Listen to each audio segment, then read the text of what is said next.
Hello everyone. In this lecture, we will discuss about the thalassemia. तो start करते हैं introduction से। वैसे जो हमारा थैलेसेमिया खुद है ना, एक टाइप से आप इसे बोल सकते हो कि it is the part of anaemia. ये खुद भी एनीमिया ही कॉज करेगा। जैसे इससे पहले हमने सिकल सेल एनीमिया देखा था, है ना, कि आरबीसी सिकल सेप की हो रही थी, बट एट द एंड वो क्या कॉज कर रहा था? एनीमिया। सेम एज थैलेसेमिया भी आरबीसी की कमी यानी कि एनीमिया ही कॉज करेगा। इसके अलावा हमने से दो नाम और दिए। पहला नाम है कूलेस एनीमिया। हम इसे क्या बोलते हैं? कूलीस एनीमिया।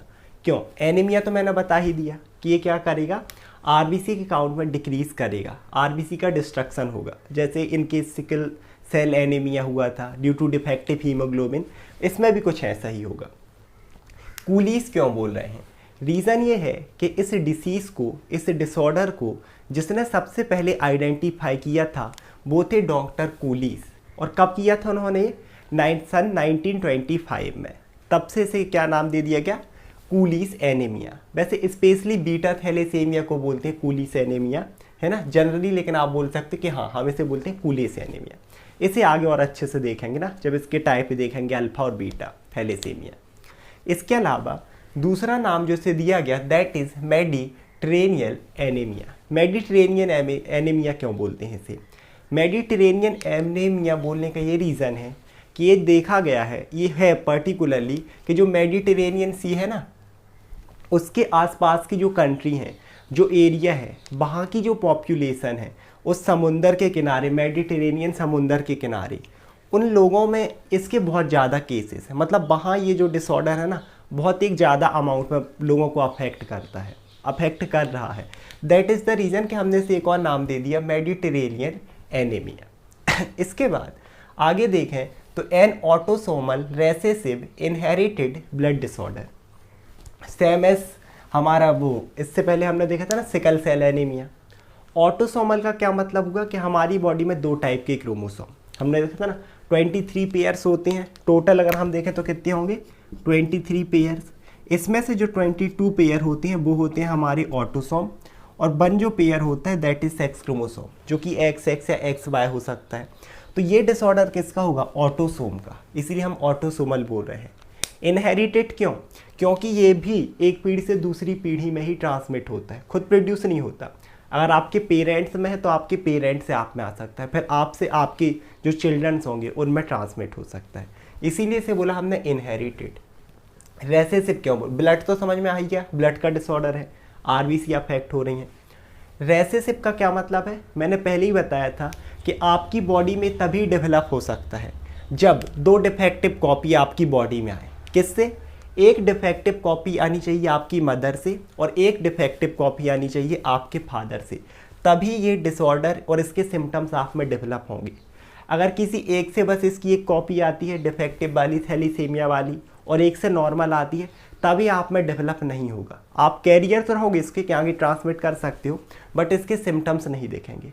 इसको मैंने सिकल सेल एनीमिया में बहुत अच्छे से डिस्क्राइब किया है, और इसकी नेक्स्ट वीडियो में हम इसे और अच्छे से डिस्क्राइब करेंगे जब हम इसका ट्रांसमिशन देखेंगे कि कैसे ट्रांसमिट होता है या फिर कॉज होता है। अभी आगे बढ़ते हैं। कैरेक्टराइज्ड बाय रिड्यूस और डिफेक्टिव हीमोग्लोबिन प्रोडक्शन।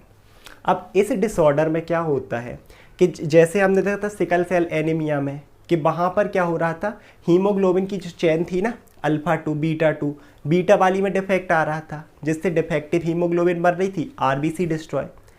इसमें क्या होता है कि इसमें भी वही चीज़ होगी कि जो आपकी हीमोग्लोबिन बनेगी ना, या तो बहुत कम अमाउंट में बनेगी, और जो बनेगी भी वो भी कैसी रहेगी? डिफेक्टिव रहेगी। मतलब अगर हीमोग्लोबिन ही कम है, डिफेक्टिव है, तो आरबीसी भी डिफेक्टिव रहेंगी, जिससे वो कॉज करती हीमोलाइसिस। मतलब आरबीसी जल्दी डिस्ट्रॉय होंगी और एनीमिया डेवलप होगा। आगे और अच्छे से देखेंगे कैसे होगा ये। RBC become more fragile in nature, वही चीज़ मैंने बताया, क्योंकि हीमोग्लोबिन सही है नहीं, एक तो अमाउंट में कम है, जो है वो डिफेक्टिव है। आरबीसी फ्रेजाइल मतलब डिस्ट्रक्शन होने वाली, ये ज़्यादा डिस्ट्रक्टिव होने का नेचर हो जाएगा इनका, और किस चीज़ में रिजल्ट करेगा? Pre mature destruction. Normal life span था 120 डेज, लेकिन ये पहले ही डिस्ट्रॉय हो रही हैं 80 डेज में, 50 डेज में, 100 डेज में। तो ये कहीं ना कहीं आपकी बॉडी में क्या करेगा? आरबीसी की कमी यानी कि एनीमिया डेवलप होगा। अब इस चीज़ को अच्छे से समझते हैं कि कैसे इस हीमोग्लोबिन में डिफेक्ट आ रहा और ये कैसे डेवलप हो रहा। जिसे हम बोलते हैं pathogenesis. Patho means disease, genesis means generate होने की प्रोसेस। डिसीज जनरेट होने की प्रोसेस, कैसे जनरेट हो रहा। एक चीज़ और, कई लोग क्या लिखते हैं पैथोफिजियोलॉजी, आपने देखा होगा, तो कंफ्यूज मत होना, दोनों में थोड़ा सा डिफरेंस है। पैथोजेनेसिस का क्या मतलब है, डिसीज जनरेट होने की प्रोसेस, और पैथोफिजियोलॉजी का मतलब क्या हो जाता है, पैथो मतलब फिर से डिसीज, और फिजियोलॉजी जब वो एक डिसीज जनरेट हो रहा आपकी बॉडी में, प्रोड्यूस हो रहा, तो उसके वजह से आपकी बॉडी में क्या क्या फिजियोलॉजिकल चेंजेस हैं, तो उसे हम पैथोफिजियोलॉजी बोल देते हैं। बहुत दिक्कत वाली बात नहीं है, तो इसमें कंफ्यूज मत होना आप लोग।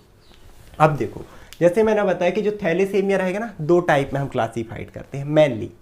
अगर हीमोग्लोबिन देखो, जैसे इसको समझो, नॉर्मल हीमोग्लोबिन के स्ट्रक्चर अगर हम देखें तो हीम और ग्लोबिन से मिलकर बना है, उसमें भी ग्लोबिन होता है प्रोटीन पार्ट, है ना, बहुत सारी अमीनो एसिड से मिलकर। इसमें होती हैं 4 चेन, 2 अल्फा 2 बीटा, जिन्हें हम बोलते हैं ना 2 अल्फा ग्लोबिन चेन है और 2 बीटा ग्लोबिन चेन है। अब अगर इसमें कोई डिफेक्ट आएगा अल्फा वाली चेन में, तो इसे हम बोलेंगे अल्फा थैलेसीमिया। अगर बीटा वाली में आएगा तो इसे हम बोलते हैं बीटा थैलेसीमिया। इसके अलावा भी, ये तो जनरल क्लासिफिकेशन है, इसके अंदर भी हम अल्फा को फिर से फर्दर क्लासीफाइड करते हैं, बीटा को भी फर्दर क्लासीफाइड करेंगे। वो किसके बेस्ड पर हम करते हैं कि कितना ज़्यादा सीवियर थैलेसीमिया है, कितने ज़्यादा सिम्टम्स कॉज कर रहा है ना, कितने कॉम्प्लिकेशन कॉज कर रहा। इस चीज़ को हम कब समझेंगे, पर्टिकुलरली इन टाइप्स को, इसके नेक्स्ट वीडियो जब हम इसका ट्रांसमिशन देखेंगे, है ना, उसके बाद इसके टाइप देखेंगे, तब चीज़ें समझ में आएगी।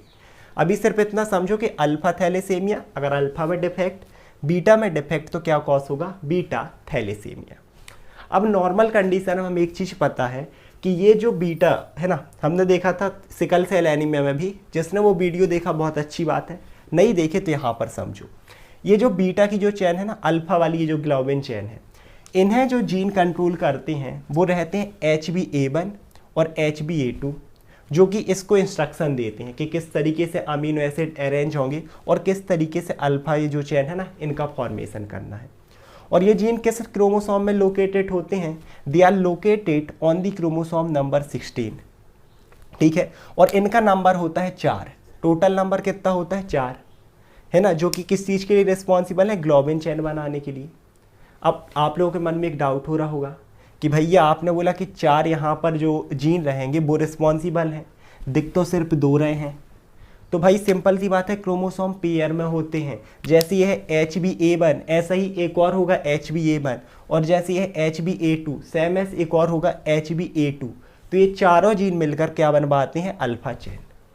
सेम एज जो हमारी बीटा चेन रहेगी ना, उसे भी कुछ जीन इंस्ट्रक्शन देते हैं इसे बनाने के लिए, जिसे हम बोलते हैं HbB, B for beta globin. तो ये हो गया। और ये किस में, ये वाला जो जीन रहेगा किस में सिचुएटेड होता है, इस प्रेजेंट होता है क्रोमोसोम नंबर 11 में।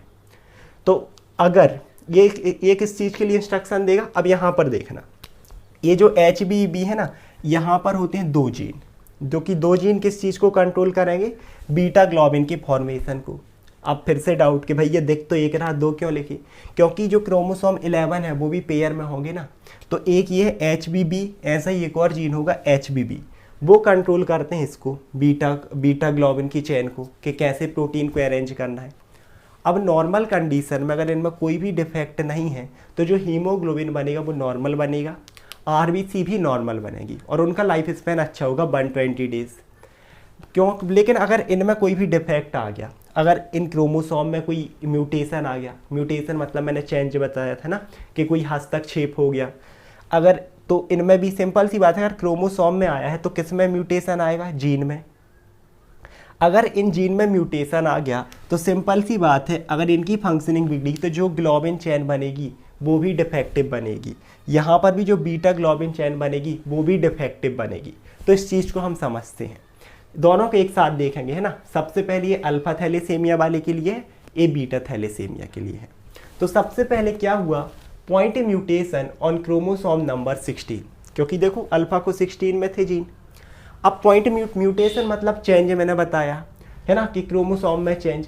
पॉइंट क्यों बोल रहे हैं, पॉइंट म्यूटेशन इसलिए बोल रहे हैं कि जो क्रोमोसोम नंबर 16 है वहाँ इनके अलावा भी बहुत सारे जीन्स होंगे, लेकिन चेंज या म्यूटेशन सिर्फ इन जीन में आया है। दैट्स वाई हम बोल रहे हैं पॉइंट म्यूटेशन, कि पूरे क्रोमोसोम में सिर्फ एक पॉइंट पे म्यूटेशन आया है। तो ये रहा। अब क्योंकि इसमें म्यूटेशन है, उसमें भी किस में म्यूटेशन आएगा, इन जीन्स में, HbA1 और HbA2, और ये कितने हैं नंबर में, टोटल 4, क्योंकि पेयर में रहेंगे। क्योंकि इसमें ही डिफेक्ट आया है और यही जीन अल्फा ग्लोबिन के लिए इंस्ट्रक्शन दे रहे थे अमीनो एसिड को कि किस तरीके से अरेंज होना है, तो अब उसमें भी म्यूटेशन आएगा, चेंज आएगा, आप बोल सकते हो डिफेक्ट आएगा, तो mutation in alpha globin chain. और क्योंकि इसमें डिफेक्ट आया है तो अब आपकी हीमोग्लोबिन सही से नहीं बनेगी, है ना, डिफेक्टिव हीमोग्लोबिन बनेगी, और क्या कंडीशन डेवलप हो जाएगी, अल्फा थैलेसीमिया, जो कि क्या कॉज करेगी, क्योंकि हीमोग्लोबिन डिफेक्टिव है तो आरबीसी का destruction, hemolysis, hemo means blood या आरबीसी और लाइसिस मीन्स तोड़ना, जो कि क्या डेवलप करता है, एनीमिया। सेम एस बीटा वाले को देख लो, बीटा वाले को कौन कंट्रोल कर रहा था, क्रोमोसोम नंबर 11। अगर इसमें पॉइंट म्यूटेशन आया है ना, पॉइंट फिर से क्यों बोल रहे हैं, क्योंकि इस क्रोमोसोम में भी बहुत सारे जीन हैं, लेकिन म्यूटेशन सिर्फ किस में आता है, स्पेशली HB जो है ना, HBB इनमें आएगा, म्यूटेशन इन HBB जीन। अब क्योंकि इनमें म्यूटेशन है तो अब किस में म्यूटेशन आ जाएगा, जिस चेन को इंस्ट्रक्शन दे रहे थे बीटा को बनाने के लिए, बीटा ग्लोबिन को, तो बीटा ग्लोबिन में क्या आएगा, म्यूटेशन आएगा, मीन्स डिफेक्ट आएगा, जिससे फिर से हीमोग्लोबिन आपकी डिफेक्टिव बनेगी और रिजल्ट करेगी बीटा थैलेसीमिया में। और अगर हीमोग्लोबिन आपकी गड़बड़ बनी है तो सिंपल सी बात है, आरबीसी भी डिफेक्टिव है, और वो भी किस में रिजल्ट करती हैं, हीमोलाइसिस। हीमोलाइसिस तो मैंने ब्रीफ में अलग से बताया है, एक अलग से पूरा टॉपिक, कि हीमोलाइसिस में हमने देखा था ना, बैक्टीरियल ऑरिजिन हो सकते हैं, एनिमल ऑरिजिन हो सकते हैं, मतलब स्नेक ने काटा उसकी वजह से आरबीसी डिस्ट्रॉय हो रही हैं, कुछ ऐसे बहुत सारे बैक्टीरिया हैं जो आरबीसी डिस्ट्रॉय करती हैं। और एक वहीं पर मैंने खुद बताया था कि डिफेक्टिव आरबीसी, अगर आरबीसी का शेप गड़बड़ है जो सिकल सेल एनीमिया में था, तब आरबीसी खुद से हीमोलाइसिस डिस्ट्रॉय होती हैं। यहाँ पर भी क्योंकि हीमोग्लोबिन डिफेक्टिव है, दैट्स वाई आरबीसी डिफेक्टिव है और हीमोलाइसिस हो रहा। और हीमोलाइसिस मतलब आरबीसी की कमी, यानी कि किस चीज़ में रिजल्ट करेगी, एनीमिया में। तो ये था हमारा introduction and pathogenesis of thalassemia. Next video में हम कवर करेंगे इसका ट्रांसमिशन या फिर कॉज के किस तरीके से थैलेसीमिया किसी भी पर्सन में प्रोड्यूस होता है। आई होप आप लोग वीडियो समझ में आया होगा। Thank you so much everyone.